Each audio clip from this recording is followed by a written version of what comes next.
soy Luna y en esta ocasión vamos a hablar de un nuevo tema aquí en Misterios Misteriosos. Y en esta ocasión vamos a hablar de una persona que podría ser una de las personas más icónicas y conocidas en el mundo del crimen y específicamente de los asesinos.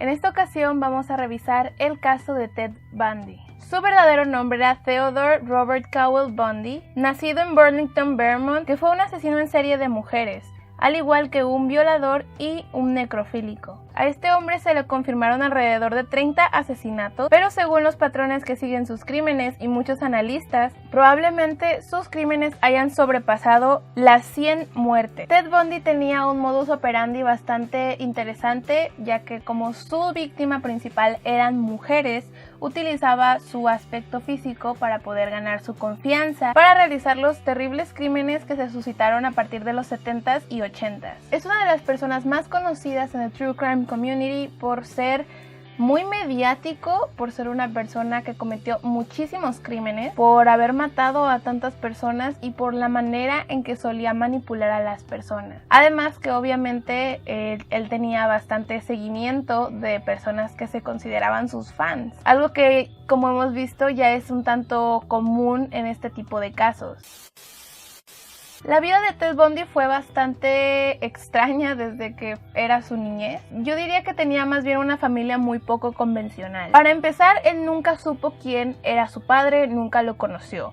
Tengo entendido que la madre llegó a hablar de quién ella creía que era el padre de Ted Bundy, o sea, el padre biológico, quien se supone que fuese un veterano de la Fuerza Aérea. Eso es la información que he encontrado que más se repite en cuanto a quién era esta persona. Cuando tuvo a su bebé, los primeros 3 meses de vida no vivió con él, sino que lo tuvo en un tipo de casa-hogar donde podían ayudar a madres solteras. Así fue como estuvo en la casa Elizabeth Lund, donde los primeros 3 meses, como mencioné, estuvo apartado de su madre, pero después su mamá sí se hacía responsable de él, es decir, ella sí lo dejó ahí, pero fue por los cuidados que le daban, no es como que lo abandonó ni nada así. Y obviamente después de estos 3 meses en los que tuvo esta ayuda de que le ayudaran a cuidar a su bebé, tomó a su hijo y se lo llevó a la casa de sus padres, es decir que Ted Bundy su infancia la vivió con su madre y con sus 2 abuelos. Lo que parece muy interesante de su infancia es que durante 4 años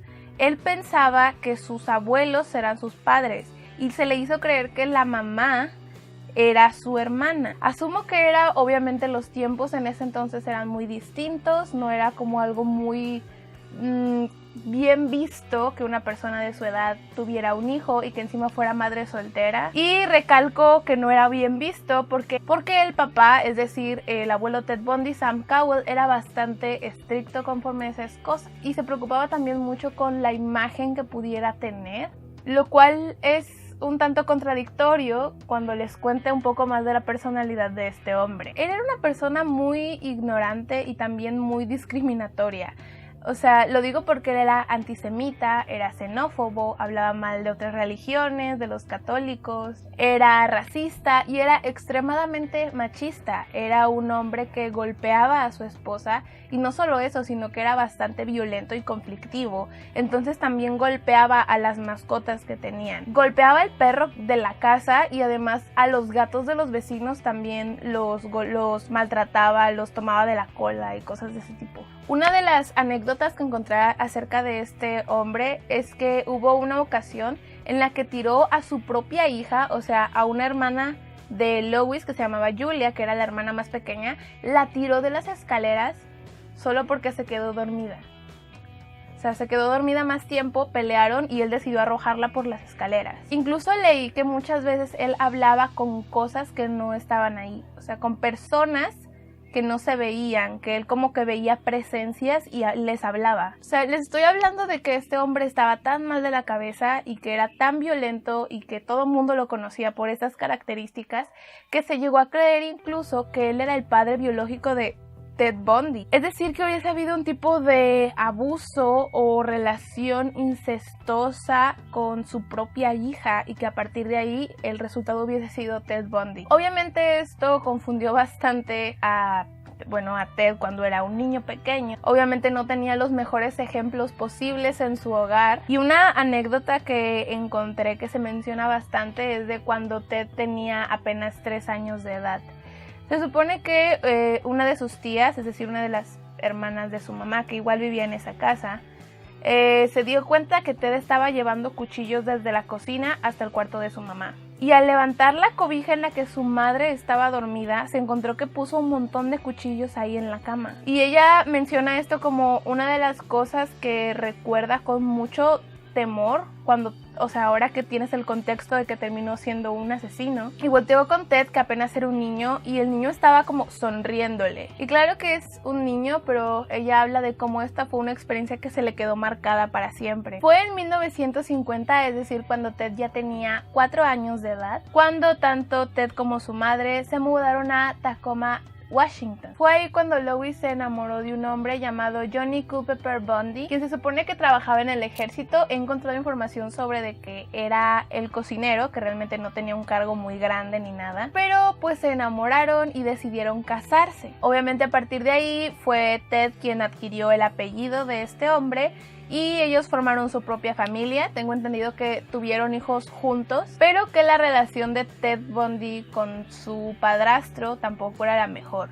Encontré que no había ninguna experiencia de abuso, no era como que lo trataba mal, pero simplemente nunca conectaron de una manera muy cercana. Como dije, él pensaba que sus abuelos eran sus padres anteriormente y que su mamá era su hermana.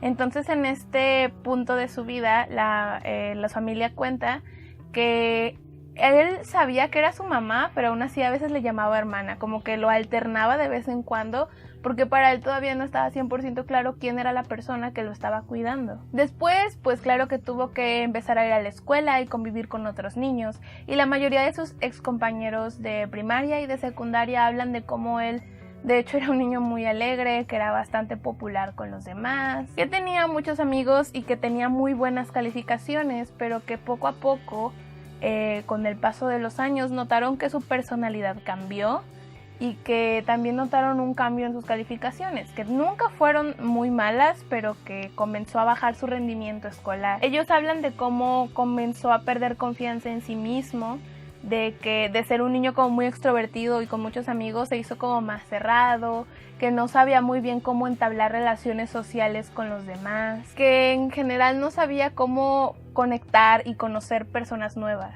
Como es costumbre en los casos de asesinos, al parecer varios de sus compañeros y maestros lo describían como una persona muy aplicada, le iba muy bien en las clases cuando entró a la universidad. Él estudió tanto en la Universidad de Washington como en la Universidad de Puyallup. Él estaba estudiando una licenciatura en psicología. Fue durante esta época, que fue en los años 60, en 1967, cuando conoció a una chica que se llamaba Stephanie Brooks. Y él se enamoró de ella, tuvieron una relación y ella era algo mayor que él. Entonces cuando Stephanie se graduó de la licenciatura de psicología, decidió terminar la relación. Lo que he encontrado acerca de las razones que ella dio era porque ella sentía que ella era mucho más madura que Ted, que sentía que Bundy no tenía mucha perspectiva de su futuro y que lo consideraba un tanto inmaduro. Sin embargo, fue ahí cuando Ted comenzó a tener una gran dependencia hacia esta persona.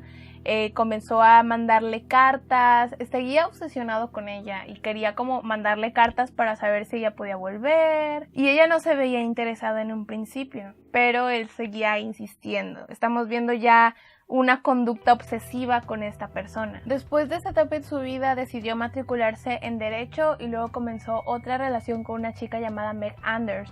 Pero el problema o lo extraño es que este tipo seguía obsesionado con Stephanie Brooks y seguía mandándole cartas. Es decir, que estaba básicamente engañando a su novia por una chica que no quería volver con él. A partir de este momento, a inicios de los años 70, él se comenzó a involucrar más en su carrera, en lo que era la carrera de Derecho. Comenzó a participar en varias actividades comunitarias y en general era un buen ciudadano. Le iba muy bien en la escuela en este aspecto y además comenzó a trabajar para el gobierno de Estados Unidos. Específicamente trabajó en el Partido Republicano de Estados Unidos durante un tiempo en los años 70. Más específicamente, él trabajó en la campaña de Rockefeller en 1968 y también en la reelección de Dan Evans, que era un ex gobernador de Washington. Hubo tanta confianza entre estos políticos y Ted Bundy que incluso fue nombrado miembro del Comité Asesor de Prevención de Delito en Seattle, e incluso en su momento fue asistente de Ross Davis,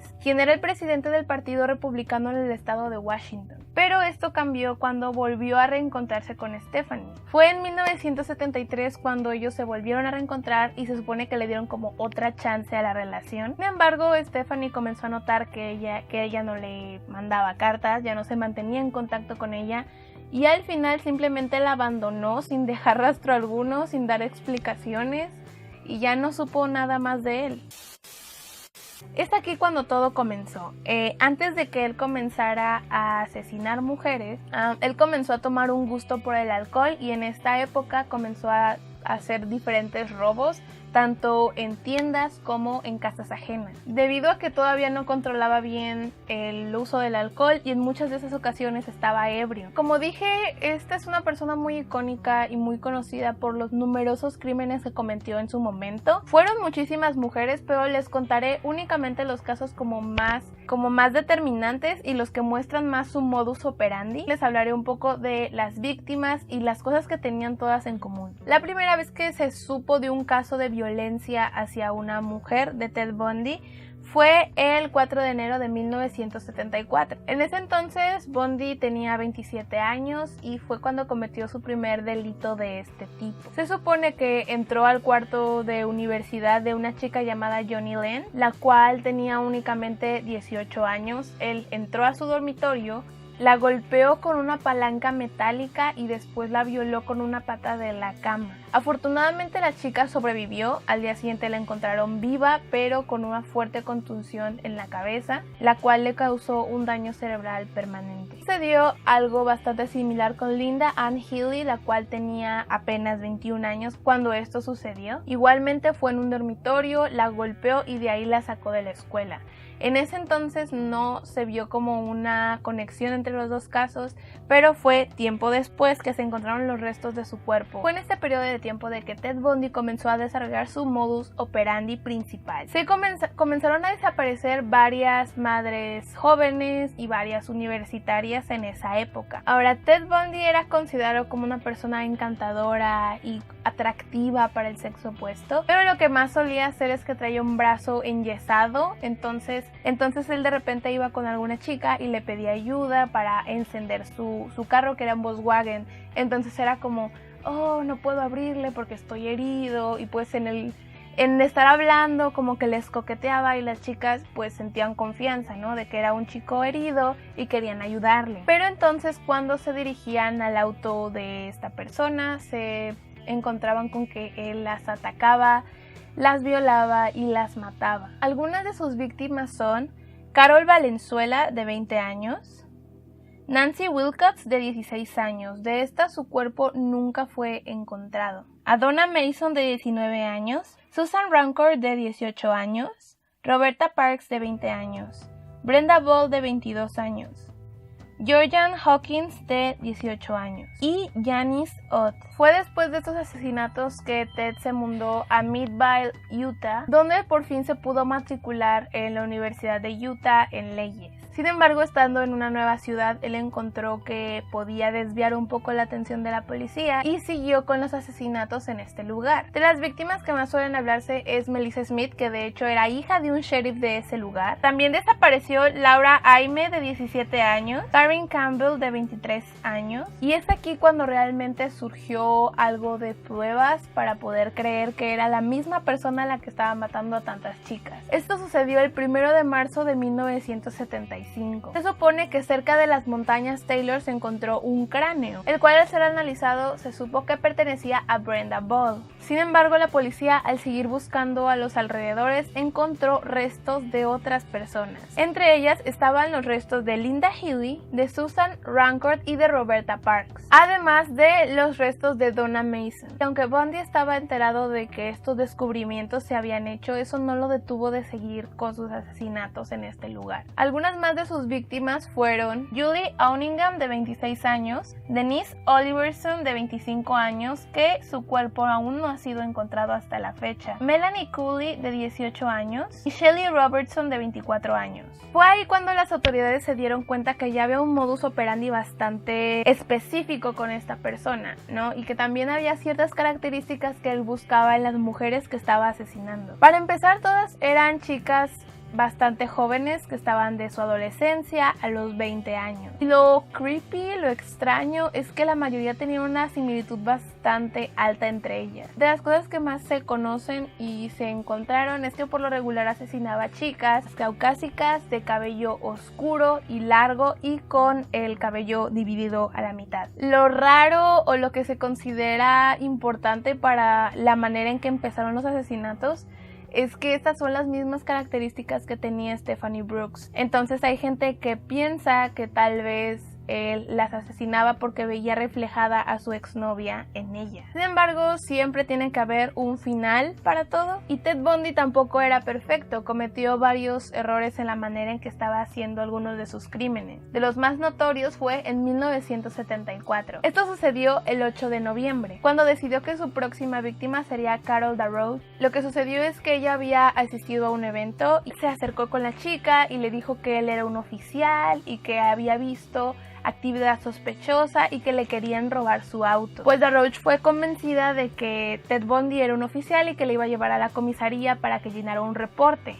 Entonces la chica se subió a su auto, pero en el camino Bundy mostró sus verdaderas intenciones, se detuvo y quiso esposarla a punta de arma, pero la chica logró zafarse antes de que le conectara la siguiente esposa en otra de las muñecas, lo golpeó y pudo salirse del auto. Esto fue el mayor error de Ted Bundy. Siento que si no hubiera sido por esto, él jamás lo hubieran encontrado. Cuando ella fue a la policía, pues pudieron encontrar el ADN del agresor en el tipo de sangre que tenía. Además que dio descripción de su apariencia física y del vehículo que conducía. Este mismo día desapareció otra chica llamada Debbie Kent, de 17 años. Entonces, cuando ella desapareció, sus padres, al darse cuenta que ella no llegaba a casa, llamaron a la policía para saber qué se podía hacer. Entonces, al buscar en los lugares en los que ella había estado anteriormente, en el estacionamiento encontraron las llaves de las esposas, y ahí fue cuando relacionaron un caso con el otro.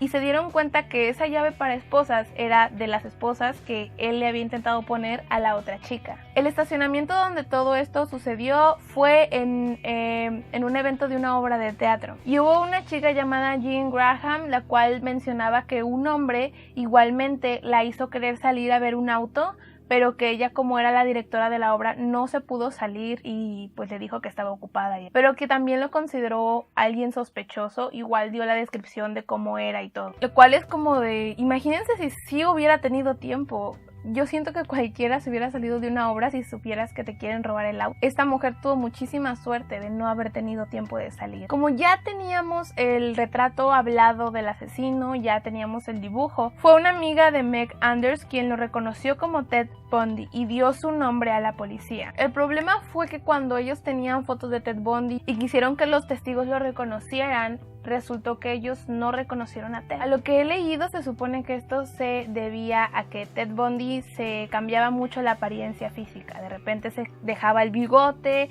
y luego cuando cometía algún crimen se dejaba la barba pero se quitaba el bigote, o se depilaba por completo, o se lo hacía crecer, se cambiaba el corte de cabello, y entonces de esa manera despistaba bastante a la policía. Sin embargo, fue el 16 de agosto de 1975 que un patrullero detuvo el auto de Ted Bundy para verificar sus placas. Sin embargo, él como que entró en crisis, como que se alteró, le dio miedo y quiso huir del lugar. Obviamente este comportamiento fue bastante sospechoso para las autoridades, los cuales buscaron en su auto y se encontraron con algunas cosas que parecían aún más sospechosas. Entre ellas estaba un pasamontañas, una palanca, una cinta, esposas, cosas que parecían más como de un robo, pero a partir de ahí se hizo la investigación. Fue el 23 de febrero de 1976 que Ted Bundy tuvo su primer juicio. Se supone que este juicio fuese sido por secuestro agravado, pero fue ahí cuando Carol logró reconocerlo y habló de que él había sido quien lo intentó matar. Se hicieron algunas pruebas en el auto de Ted Bundy donde se encontraron cabellos de las víctimas,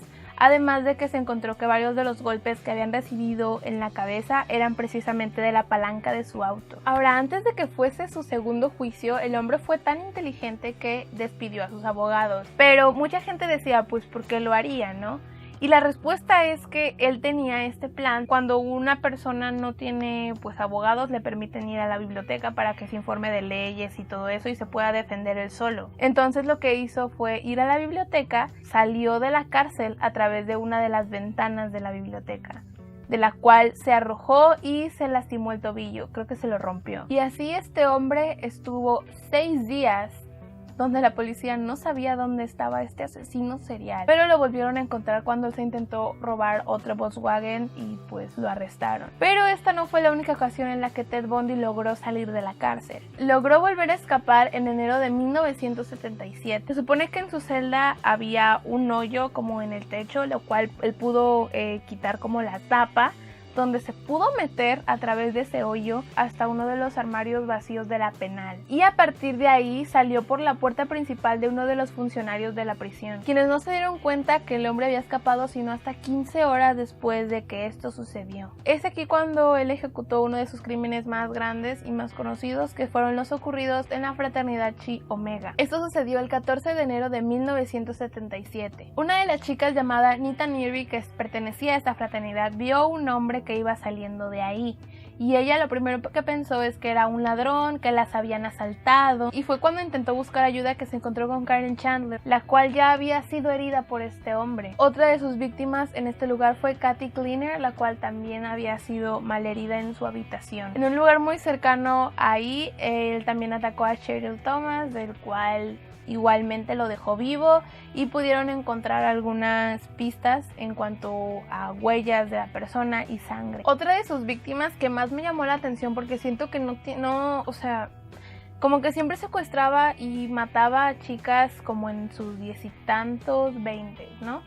Pero esta ocasión secuestró a una chica de 12 años llamada Kimberly Leach, la cual él la raptó y la violó. Después de eso la ahogó y se deshizo de su cuerpo. Después de viajar a varios estados de nuevo huyendo de la policía, llegó a Florida, donde uno de los oficiales reconoció las placas de su auto, las cuales ya habían sido públicas, y fue así como fue detenido nuevamente. Fue el 23 de junio de 1979 que Ted Bundy fue finalmente enjuiciado por los crímenes que cometió en la fraternidad Chi Omega. Y fueron 6 días después cuando el jurado lo declaró culpable. Lo curioso de este tipo es que él seguía insistiendo de que era inocente.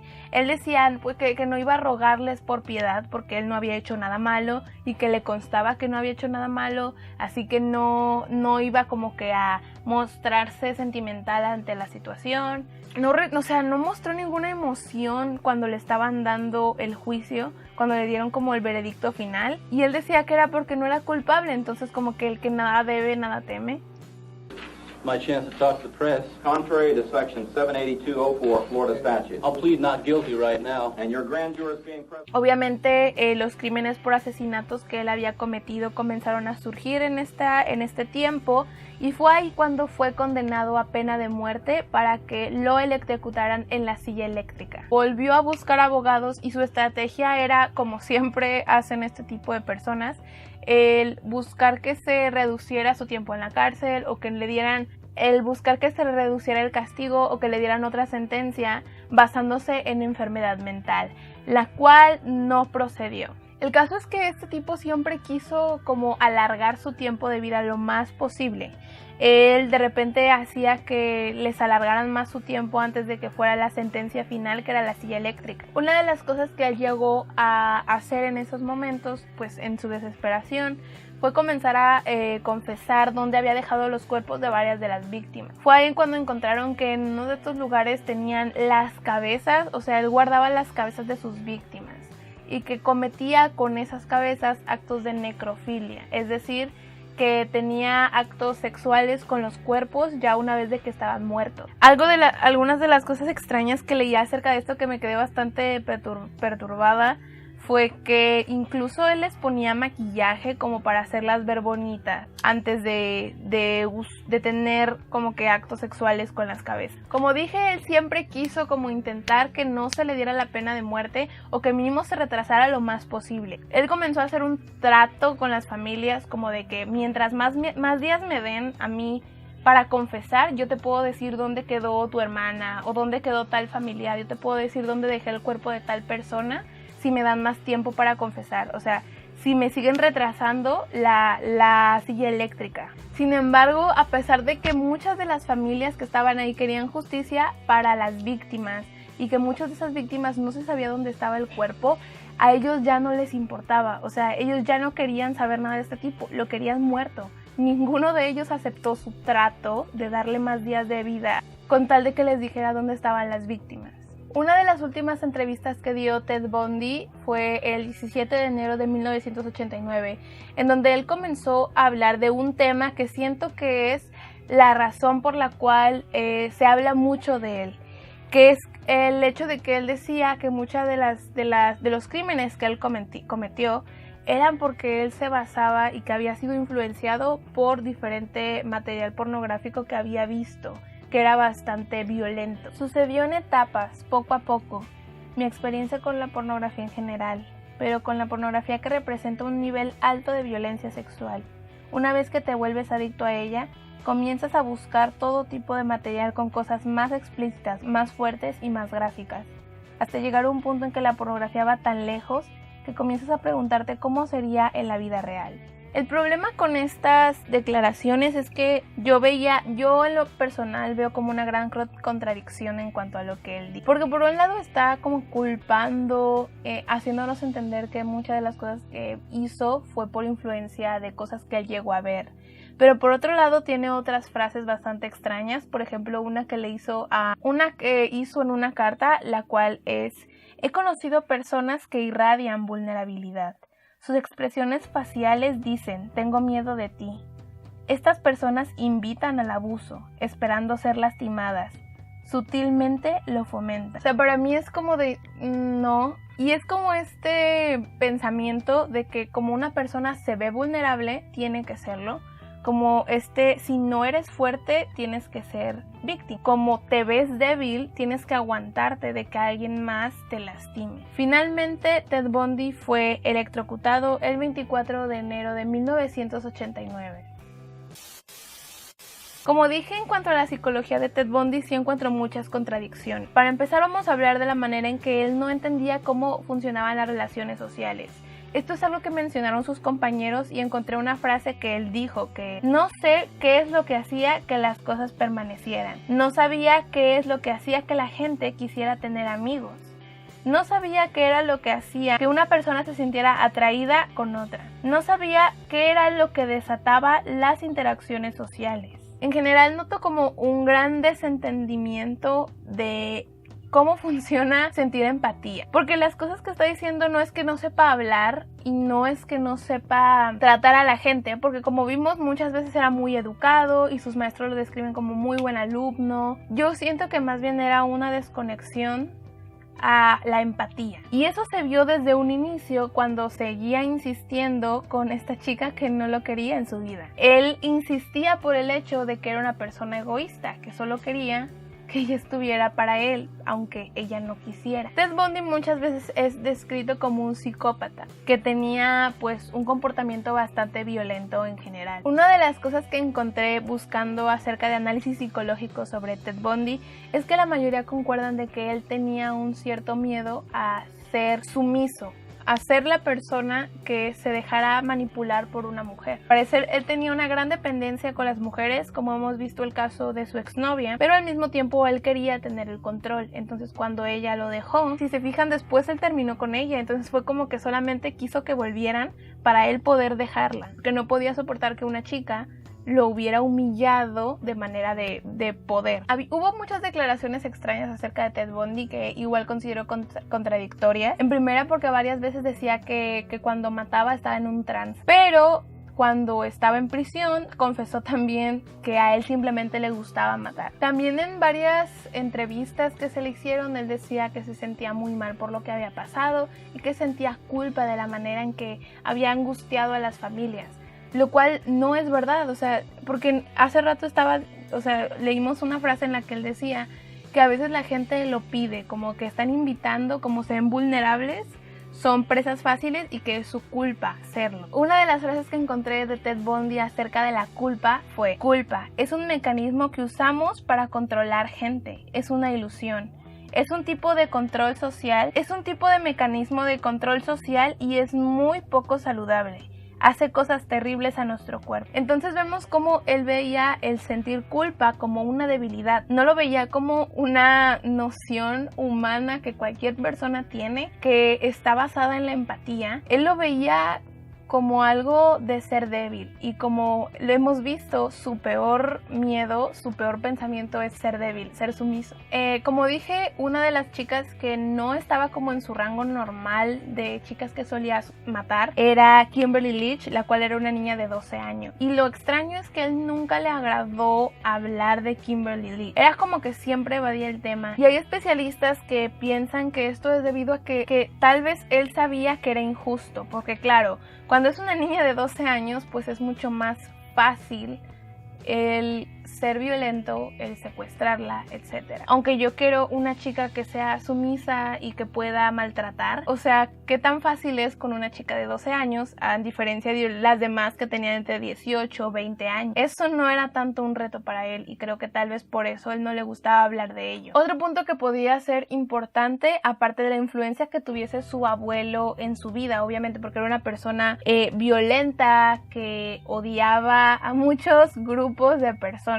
También me pareció interesante el hecho de que en los primeros 3 meses no estuvo en esta casa que ayudaba a madres solteras. Los primeros 3 meses de un bebé son como muy importantes para su desarrollo, porque es como lo primero que va a aprender en la vida. Aprendió cuando tenía esta edad, es que no tenía una mamá, o sea, de hecho a su mamá la confundía con su abuela y a su mamá pensaba que era su hermana. Y creo que parte de este problema era el hecho de que él no fundó estos lazos de afecto con su mamá cuando se supone que es el tiempo de hacerlo. Y obviamente si no tienes estos lazos de cariño y de empatía con tu propia madre desde esa edad, ¿cómo piensas que un niño se va a desarrollar para que pueda entender la empatía con otro ser humano si ni siquiera pudo tener esos lazos con su madre desde que nació? Obviamente esto no es por culpar a la mamá, se entiende que en ese tiempo ella pues decidió lo mejor para su bebé, no lo abandonó, simplemente buscó ayuda de otras personas. Después de eso, sí, cuando la situación mejoró, ella siguió haciéndose cargo de su bebé, pero igual le dio este ejemplo de ser una mujer sumisa ante su abuelo. Y una de las cosas que se habla mucho es por qué Ted Bundy nunca fue violento con sus parejas, específicamente con Stephanie Brooks y con Meg. Y es que quizás ellas ya eran sumisas, entonces en el momento en el que veían que una chica se resistía, es decir, como las chicas que secuestraba, que obviamente al darse cuenta que las iban a matar se resistían al ataque, pues eso era lo que incrementaba las ganas de violar. Todo el tema de la violación es muy complicado. La misma palabra que es violación se refiere a un acto que es sin consentimiento. Entonces asumo que lo que a él lo hizo activar, lo que hizo que salieran esos crímenes, era el hecho de que había chicas que no le daban su consentimiento y a partir de ahí tenían que hacer cosas a la fuerza. Y como varias de las chicas con las que estuvo anteriormente ya eran pues sumisas con él o le daban su consentimiento, no era tantas las ganas de, como él dice, alimentarse con su vulnerabilidad y que no fuera su culpa por no ser vulnerable. Estos son datos que encontré importantes y bastante extraños. Para empezar, que la novia de Ted Bundy, es decir, Stephanie Brooks, ya lo había denunciado 3 veces con la policía.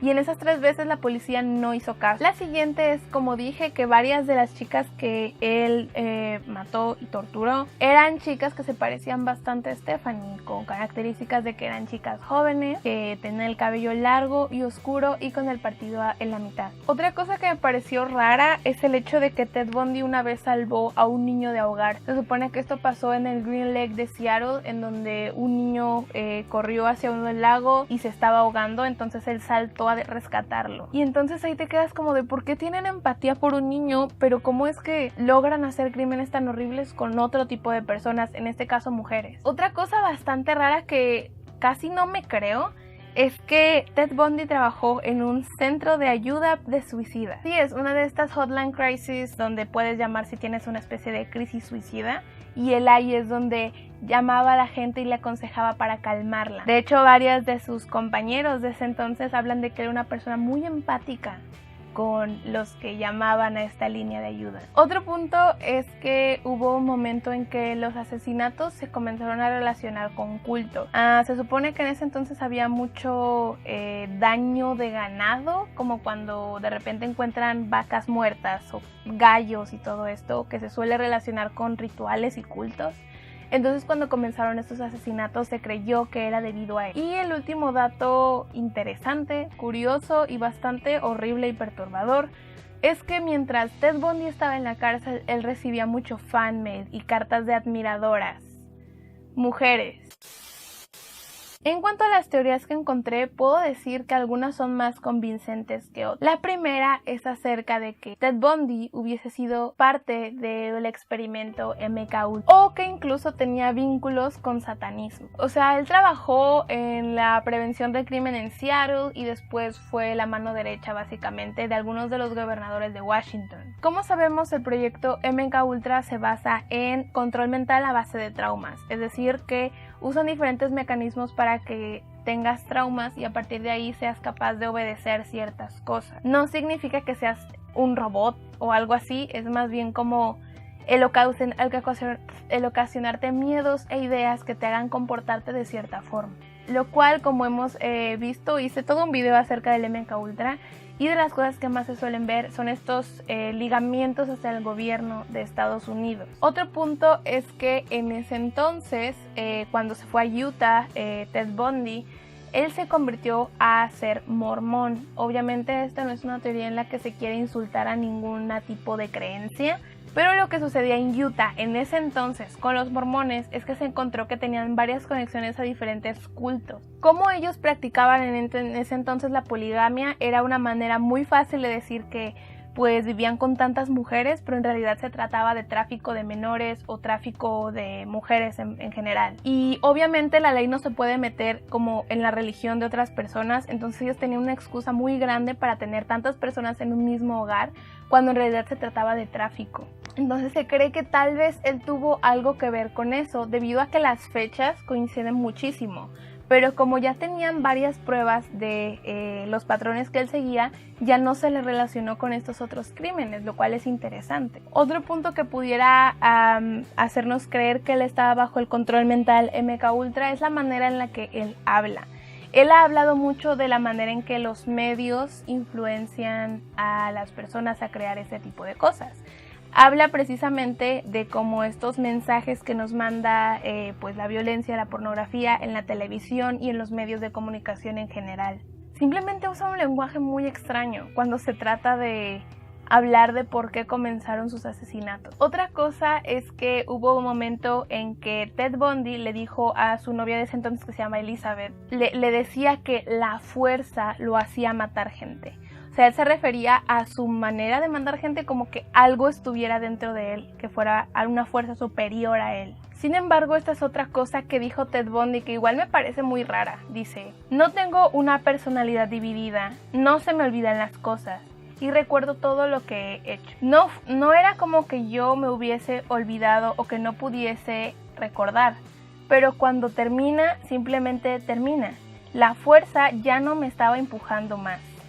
No lo entiendo, la fuerza podría simplemente consumirme. Esto lo escribió Kendall Elizabeth en su libro en donde habla de su relación con Ted Bundy y las cosas que él le llegó a decir. Y el otro punto de que pudiese estar conectado con cultos satánicos es el hecho del caso de Arliss Perry, que se supone que había sido un sacrificio en un ritual satánico, el cual dio lugar en una iglesia en Stanford. Lo raro es que sucedió en 1974, que fue cuando Ted Bundy también estaba teniendo este tipo de prácticas y donde surgieron algunos de sus crímenes. Lo raro es que a esta persona la mataron con un picahielo. Y una de las cosas que se encontraron en el carro de Ted Bundy cuando lo detuvieron era un picahielo. Así que, pues no sé, es bastante extraño, en mi opinión. Siento que son cosas muy...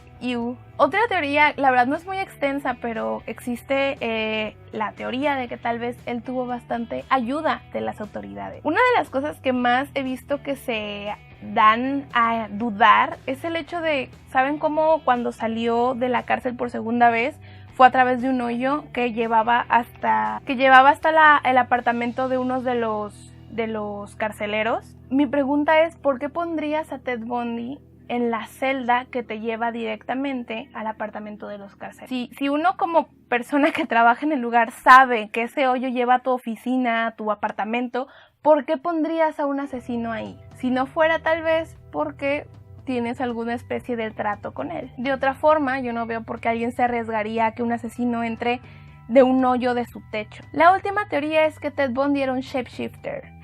Si ustedes no tienen mucho conocimiento de qué es un shapeshifter, es una persona que puede cambiar su forma, que puede mutar su apariencia física. ¿Saben cómo mencionamos que muchas veces la policía no daba con él porque los testigos no lo reconocían físicamente, no reconocían su rostro?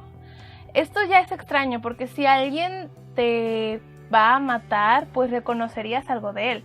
Claro que él se quitaba o se ponía bigote o se cortaba el cabello, pero yo siento que eso no es como suficiente como para no reconocer a alguien que te tuvo en esa situación. De hecho, hubo una persona llamada Stuart Hansen, la cual dio unas declaraciones algo perturbadoras, al punto de que había momentos en que ni siquiera estaba seguro de que estuvieses viendo a la misma persona. Era bastante camaleónico. E incluso una tía abuela de Ted Bundy dijo lo siguiente: de repente parecía que se convertía en otra persona, una persona irreconocible. Inexplicablemente me sentía con bastante miedo de mi sobrino favorito. Mientras esperábamos juntos en una estación de tren bastante oscura, él se convirtió en un completo extraño.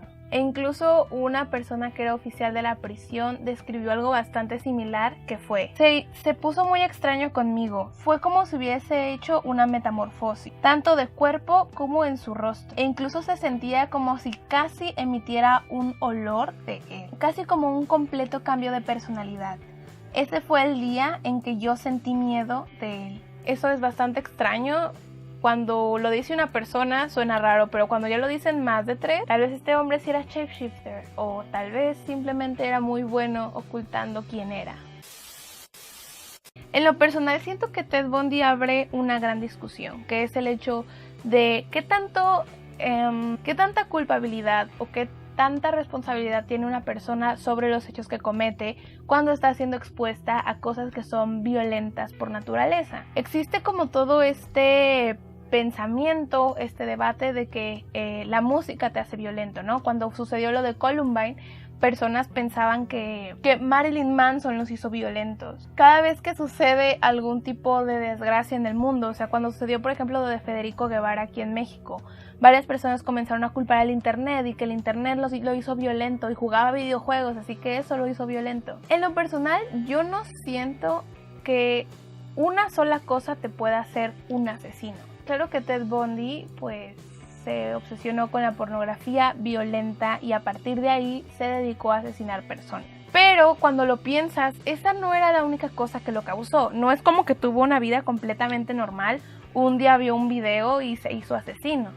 Y creo que eso es lo que pasa también hoy en día con las cosas que tenemos al alcance. Yo sí creo que hay un gran problema de violencia en cuanto a las cosas que vemos todos los días en la tele, en internet. Y claro que puede influenciar a personas a matar y a cometer actos violentos. Pero creo que toma una persona bastante específica para que eso pase. Todos estamos expuestos a la mayoría de las mismas cosas que vemos en la tele o en internet. Y no todos de nosotros somos asesinos, no todos nosotros mataríamos a alguien. Creo que si algo te hace cometer un acto tan horrible, no es culpa de otra persona, es por algo que tienes interno. Porque piénsenlo, la violencia y los asesinatos han ocurrido desde antes que siquiera existiera la televisión. Y a lo que he concluido después de muchos años de investigar acerca de asesinos y personas que hayan hecho cosas terribles, incluso hasta ellos mismos, personas que tienen diferentes tipos de desórdenes, es que no hay una sola cosa que lo provoque. Porque si un videojuego te hizo ir a matar a toda tu escuela, es porque ya tenías algo más profundo detrás de ti, es porque ya tenías problemas muy grandes y eso simplemente te ayudó a sacarlos. Otro punto que tenemos que tener en cuenta es que Ted Bundy es un asesino. Él sabe manipular personas, él fue una persona que manipuló a todo mundo, fue una persona bastante astuta en lo que hacía. Y en lo personal yo no siento que él tenga ningún tipo de culpabilidad, o sea, si se fijan, la única ocasión en la que quiso ayudar a las familias de saber dónde estaban los cuerpos fue para algo de su propio beneficio. Era una persona egoísta que solamente quería ver por su beneficio y manipulaba a los demás para obtener lo que él quisiera. Así que yo no me confiaría de las palabras de un asesino. O sea, si ya sabes que es una persona que tiende a manipular y a mentir, ¿por qué le creería? Pero obviamente, bueno, todo el mundo tiene una opinión y me gustaría mucho saber la de ustedes en los comentarios de acá abajo. No se olviden que mis redes sociales también las dejo en la caja de descripción. En Instagram hacemos directos todos los viernes en los que hablamos de algún tema de conspiración y también de cosas como más personales, nos reímos un rato muy bien. Espero que les haya agradado el video del día de hoy y eso sería todo. Adiós. There is loose in their towns and their communities people like me today whose dangerous impulses are being fueled day in and day out by violence in the media in its various forms, particularly sexualized violence. When I see what's on cable TV, some of the movies, some of the violence in the movies that come into homes today was stuff that they wouldn't show in X-rated adult theaters 30 years ago, particularly as it gets into the home to children who may be unattended or unaware that they may be a Ted Bundy who has that.